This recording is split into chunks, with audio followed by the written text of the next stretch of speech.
A nossa aula de língua portuguesa vai trabalhar a correção da atividade de leitura da aula passada e vamos avançar no estudo sobre os adjetivos, vendo especificamente os graus comparativos, o grau comparativo e o grau superlativo.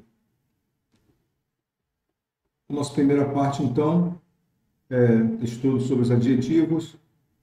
Temos ali que o adjetivo é uma palavra variável que se seleciona, que caracteriza um substantivo, conferindo uma qualidade, característica, aspecto ou estado. Vimos isso na aula passada, né? Em casa velha, o adjetivo velha caracteriza o substantivo casa.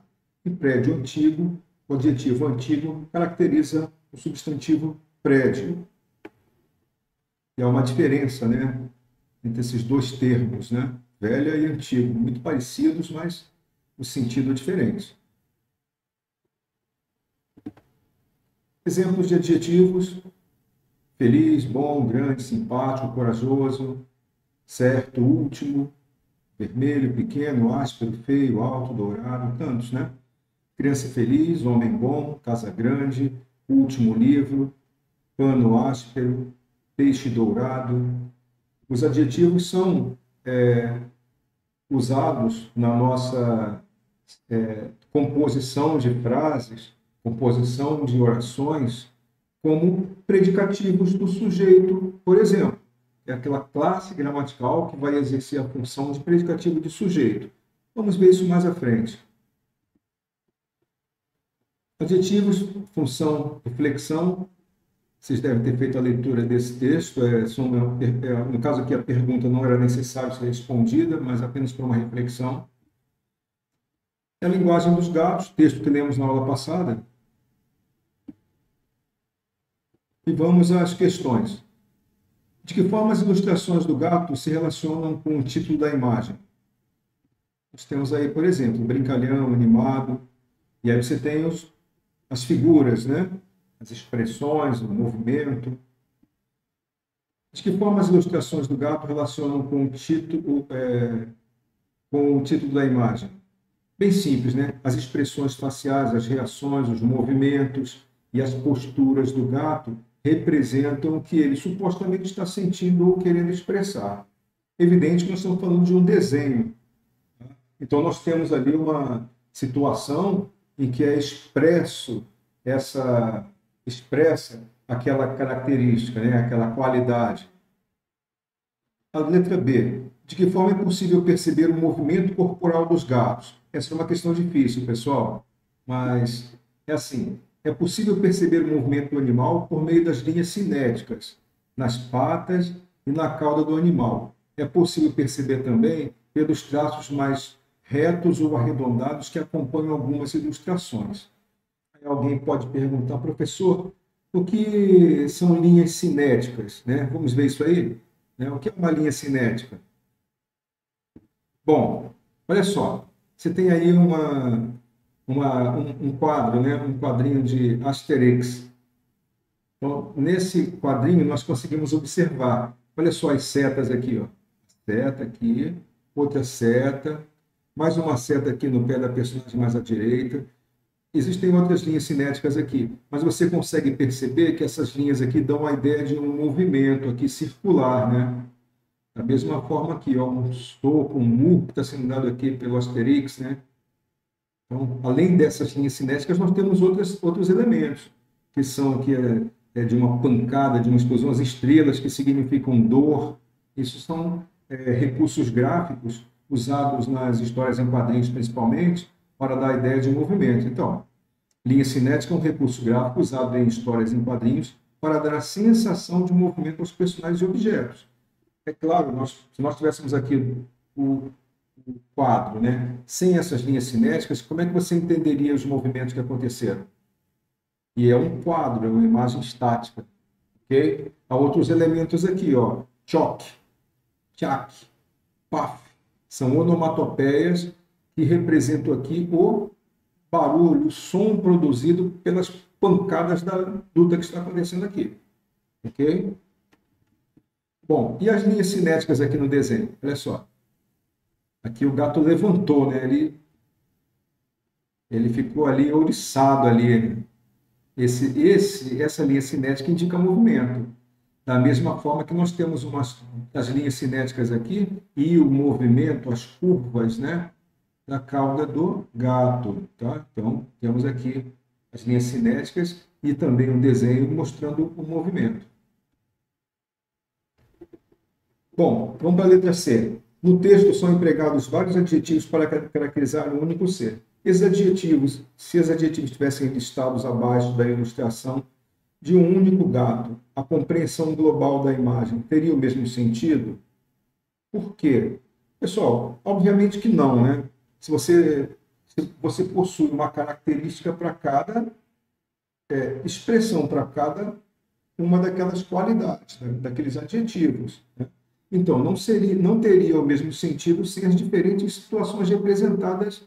Os adjetivos não contribuiriam para a construção do sentido do texto, que pretende mostrar as diferentes reações e atitudes de um mesmo animal por meio da linguagem corporal. Ok? Se alguém ficar com alguma dúvida com relação a isso, pode mandar a pergunta ali no grupo ou no privado para a gente poder responder. Bom, continuando, né, nós tínhamos ali, complete as frases abaixo, flexionando os adjetivos destacados. Eu tenho um gato relaxado e amigável. Eu tenho 2 gatos, e aí eu vou, claro, concordar o adjetivo com gatos, que está no plural, né? 2 gatos relaxados e amigáveis, ok? Vai para o plural. O gato da minha vizinha é brincalhão. As gatas da minha vizinha são, olha aí o plural, né? O verbo é para o plural. E aí o predicativo do sujeito, brincalhonas. Pessoal, só uma lembrança rápida. As gatas da minha vizinha, o sujeito da oração, são é o verbo de ligação e brincalhonas aqui o predicativo. Vamos ver isso em outra aula, tá? Não agora. Estou antecipando para vocês. Predicativo do sujeito. Com os fogos, o gato ficou super aterrorizado.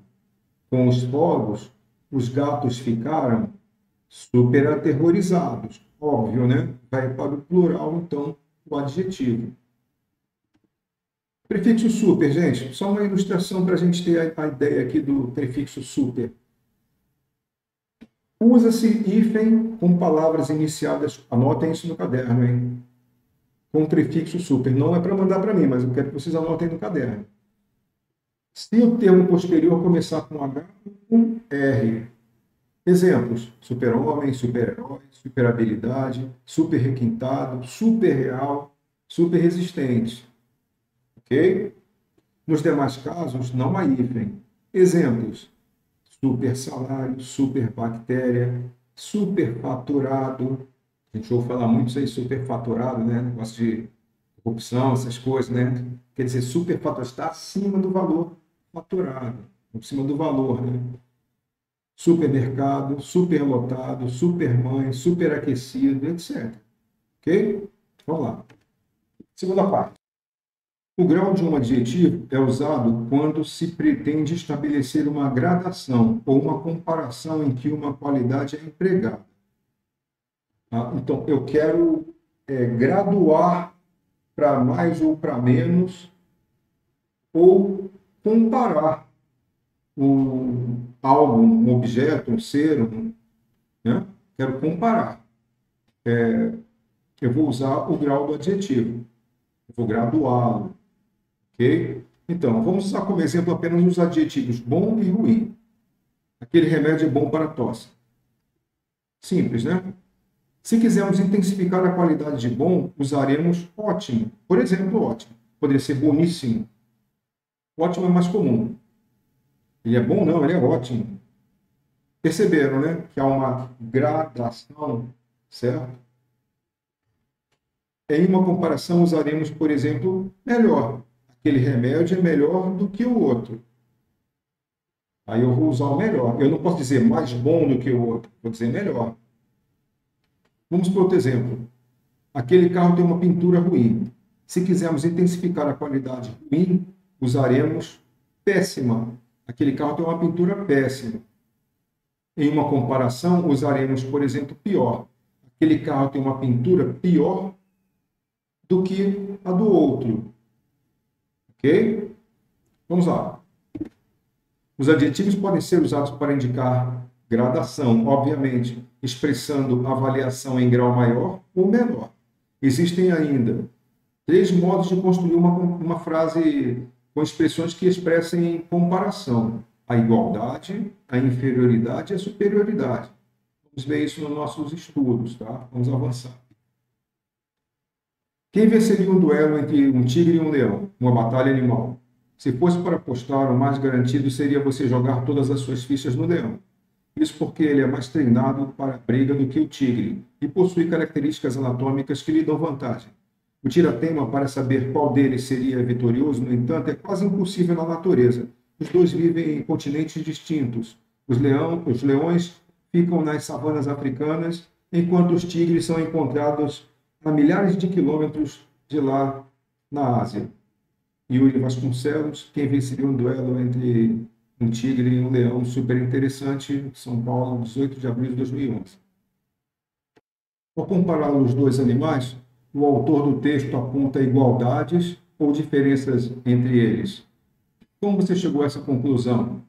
Você vai dar uma lida no texto, vai verificar o que acontece, é igualdade ou diferença? E você explica como é que você chegou a essa conclusão, exemplificando, por exemplo, no caso aqui, exemplificando, você pega lá o texto, ele faz uma comparação e estabelece aqui a diferença. De acordo com o texto, que animal venceria o duelo? De que forma o autor justifica a sua avaliação? Bem fácil, gente. Quando queremos comparar dois elementos, utilizamos as expressões mais do que para indicar superioridade, menos do que para indicar inferioridade e tão como para indicar igualdade. Exemplo bem simples, né? Eu gosto mais de chocolate do que de doce de leite. Mais do que, né? Ou menos do que, poderia ser um comparativo de inferioridade. Tão como, tanto quanto, né? Ou tão quanto, ok? Você vai fazer aí, no caso, para indicar igualdade. O grau superlativo pode apresentar-se de 2 modos: superlativo absoluto e superlativo relativo. O superlativo absoluto divide-se em dois. O superlativo sintético, com a formação pelo acréscimo do sufixo íssimo, e o superlativo analítico, pela construção sintática, o mais belo, o menos belo. Pessoal, essa linguagem é um pouquinho complexa, mas eu prefiro que vocês tenham contato com ela agora, anotem no caderno, a vocês terem um contato posterior. Você começa a ter contato com essa linguagem um pouco mais técnica, né? Superlativo absoluto, sintético, superlativo relativo, superlativo analítico. O que significa sintético? Sintético é resumido. Ele está ali, ó. Por exemplo, eu tenho a palavra bom, eu vou usar boníssimo, por exemplo. Aqui no caso, forte, fortíssimo. Ok? Eu tenho aqui um superlativo absoluto sintético. E quando eu não quero usar esse superlativo absoluto sintético, eu uso analítico, quer dizer, uma coisa desmontada, uma coisa mais analítica, mais dividida, mais clara, assim, no sentido de que vai ficar mais explicado, né? Olha só, a construção sintática de o mais belo, o menos belo. O superlativo relativo pode ser superlativo relativo de superioridade ou superlativo relativo de inferioridade. O relativo de igual e o relativo de igualdade. Em fortíssimo temos o superlativo absoluto sintético, quer dizer, resumido. Belo, belíssimo, ok? Leia o trecho de um livro sobre espécies de aves e observe como foi avaliada a jacu-guaçu, uma espécie por um especialista da área, né? Jacu-guaçu, Penélope obscura, espécie característica da mata, é bastante arisca e arredia, porém pode tornar-se mansa em lugares onde não é caçada. Quando assustada, emite fortíssimo grito, que denuncia imediatamente sua presença. Pedro de Velley, ele está aqui na Aves da Grande São Paulo, Guia do Campo, né? São Paulo, Aves e Fotos, 2004. E aí vocês vão responder as questões, tá? Quais adjetivos especialistas utilizam para caracterizar essa cupuaçu? De que modo é avaliado o grito da ave? Em sua opinião, a avaliação do especialista expressa o uso do adjetivo de forma comum, intensa, extrema, bem simples, né? Quando queremos destacar a qualidade de algo ou de alguém isoladamente, usamos o adjetivo no grau superlativo. Pessoal, responda as questões propostas, envie apenas as respostas em uma única página. Não esqueça de identificar ali o material que vocês enviaram. Tá bom? Vamos lá, vamos ao trabalho.